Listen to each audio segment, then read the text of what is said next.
Bro AI use பண்ணுற எல்லா இடத்துலையும் எத்திக்கலா இப்போதே பார்த்தீங்கன்னு சொன்னால் ஏஐங்கிறது ஒரு புது டெக்னாலஜிங்கிறதால என்னன்னா அது 10 வருஷமாக இருந்தாலும் இப்போ தான் மக்களோட பாவனைக்கு ஒரு 2-3 வருஷமாக தான் கடுமையாக வந்துட்டு இருக்குது.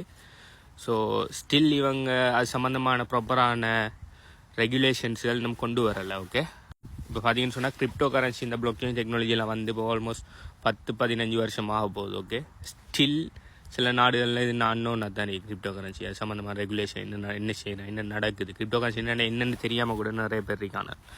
ஓகே, இதே மாதிரி தான் ஒரு 20-30 வருஷத்துக்கு முதல் இன்டர்நெட்டுங்கிற ஒரு விஷயம் கொண்டு வரக்குள்ளேயும் நிறைய பேருக்கு இதே பிரச்சனை இருந்துச்சு. ஓகே, இது லீகலா இல்லீகலா எத்திக்கலா அன்எத்திக்கலா இதை வச்சு இது செய்கிறாங்க தப்பான விஷயங்கள் நடக்குது, நல்ல விஷயங்கள் நடக்குது, இது பாவிக்கப்படா அப்படி இப்படின்னு சொல்லி நிறைய கிரிட்டிசைசம்ஸ் எல்லாம் வந்து கடைசியாக அது ஒரு கட்டத்துக்கு போனதுக்கு பிறகு தான் அது சம்மந்தமான ரெகுலேஷன்ஸ் ரூல்ஸுகள் அது சம்மந்தமான அத்தாரிட்டிஸ் எல்லாம் உருவாகும். ஸோ இது இப்போ மிகவும் புது டெக்னாலஜிங்கிறதால இப்போதைக்கு என்னை பொறுத்த வரைக்கும் பெரிய அளவில் அந்த ரெகுலேஷன்ஸ்கள் இல்லை. அதனால் நீங்கள் எதுனான ஸ்கேம்களில் மாட்டாமல் கவனமாக இருக்கிறது முக்கியமான விஷயம். வேண்டாம், நீங்கள் ஸ்கேமில் மாட்டக்குள்ள சம்மந்தமான ரெகுலேஷன் இல்லாதால் நீங்கள் தான் அதில் ஃபுல் ரெஸ்பான்சிபிலிட்டியே எடுக்க வேண்டி வரும்.